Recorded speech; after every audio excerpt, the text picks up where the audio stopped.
جہاد فی سبیل اللہ کو جب سے مسلمانوں نے ترک کیا ہے، مسلمان ذلت پہ ذلت کھائے جا رہے ہیں۔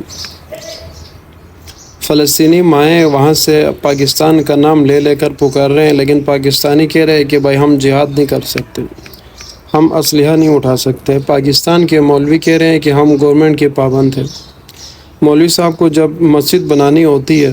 تو اس وقت یہ نہیں دیکھتا ہے کہ بھائی یہ بھی گورنمنٹ کی ذمہ داری ہے، اس وقت آگے بڑھتا ہے، پلاٹ ڈھونڈتا ہے، چندے کرتا ہے، مسجد خواہ مخواہ وہ تعمیر کرتے ہیں۔ بچوں کو یہ پڑھاتے ہوئے یہ نہیں سوچتے بھائی یہ قرآن پاک کی بھی ذمہ داری اللہ نے لی ہے، چھوڑو مت پڑھاؤ، حفظ مت کراؤ، مدارس بند کر دو، لیکن نہیں، یہاں پر مولوی صاحب بڑا تیز ہے، بڑا تکڑا ہے، کرتا ہے۔ لیکن جب بات غزہ کی آتی ہے، جب بات جہاد کی آتی ہے، سب کو یاد آتا ہے بھائی ریاست کی ذمہ داری ہے، ریاست کی اور بھی بہت ساری ذمہ داریاں ہیں جو تم نبھا رہے ہو۔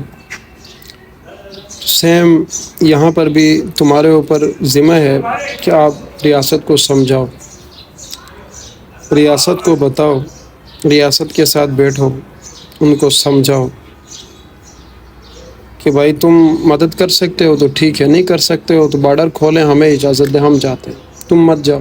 ریاست اگر اپنے ہتھیار استعمال نہیں کرتی تو کم از کم تم اتنا تو کر سکتے ہو نا یار، وہ ریاست کو بتا دو بھائی تم بارڈر کھول دو، بات ختم ہے، مسلمانوں کو اجازت دے دو، یا اس کی بھی امریکہ کی طرف سے اجازت نہیں ہے۔ یہودیوں کے بارے میں تو آج سے 1400 سال پہلے قرآن پاک نے واضح صاف صاف بتایا تھا، وَيَقْتُلُونَ الْأَنْبِيَاءَ بِغَيْرِ حَقٍّ، انہوں نے تو انبیاء کو بھی قتل کیا، انہوں نے تو بڑے بڑے جرم کیے، لیکن یاد رکھے جب انہوں نے جرم کیا، ساتھ میں کھڑے تماشا دیکھنے والوں پر اللہ کا عذاب آیا ہے، صرف ان یہودیوں پر نہیں آیا، جو ساتھ ان کے ملے، جن لوگوں نے ان کو ٹیبل میں بٹھانے کی کوشش کی، ان کو سمجھانا یہ دیکھیں ٹیبل پہ بٹھانے کا کوئی ٹائم ہوتا ہے، آپ ان کو سمجھا سکتے ہیں۔ کوئی جنگ اسلام میں ایسے نہیں ہے جو آپ کو یہ کہے کہ بھائی چھپ کے ان کے اوپر حملہ آور ہو جائے، نہیں، اسلام ہمیشہ کہتے ہیں جنگ سے پہلے ان کو ترغیب دو، سمجھاؤ، اگر وہ سمجھتے نہیں ہیں پھر اسلام جنگ کا حکم دیتا ہے۔ تم نے سمجھا دیا نا، آدھے سے زیادہ غزہ آپ لوگوں نے ختم کرا دیا، اب کون سا سمجھانا ہے، اب کون سی تبلیغ باقی رہ گئی ہے،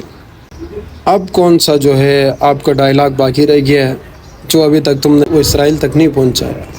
جی امداد کر رہے ہیں، امداد کر رہے ہیں، امداد تو ہم کوئی غیر مسلم بھی ہمارے سامنے مر رہا ہو تو اس کے لیے ہمیں حکم ہے کہ بھائی ہم اس کو کا امداد کریں، کھانا پینا دیں۔ مسلمان بھائی کے لیے تو امداد کا حکم ہی نہیں ہے، جب ان کو گھر سے نکالے تو سب مسلمانوں کو حکم ہے کہ تم بھی ان کے اوپر چڑھائی کر دو، امداد کا تو حکم ہی نہیں ہے، کہیں کہاں لکھا ہوا ہے کہ تم ان کو امداد کرو، مجھے دکھا دو۔ امداد تو یہ نان مسلمس کے لیے ہے، تمہارے سامنے اگر کوئی غیر مسلم بھی آ کر تڑپ رہا ہو، بھوکا ہو، پیاسا ہو، تو یہ اسلام حکم دیتے ہیں ان کو کھانا دو، بغیر وہ لباس کا ہے تو ان کو لباس دو، یہ نان مسلم کے لیے ہے۔ کاش ہمارے مسلمانوں نے آج وہ طریقہ اپنے مسلمانوں کے لیے، خدا کی قسم پاکستان کے مسلم سے اچھے USA اور UK کے ہیں، کم از کم وہاں پر خواتین، مرد و عورتیں، چھوٹے بڑے نکل کر روڈوں پہ احتجاج تو کر رہے ہیں نا، ہر قسم کا احتجاج، وہ پریکٹیکلی وہ ریکارڈ کرا رہے ہیں، اس سے زیادہ ان بیچاروں سے آتا بھی نہیں، کیونکہ وہاں پر مسلمانوں کی حکومت نہیں ہے۔ جنگلی بھیڑیا نے اگر تمہارے ساتھی پہ اٹیک کی ہے تو تمہاری باری بھی جلدی آئے گی۔ یاد رکھیں ایک مسلمان کا ہتھیار جب اپنوں کے لیے استعمال نہ ہو تو وہ اپنے لیے بھی استعمال نہیں ہوتا۔ اللہ ہدایت دے۔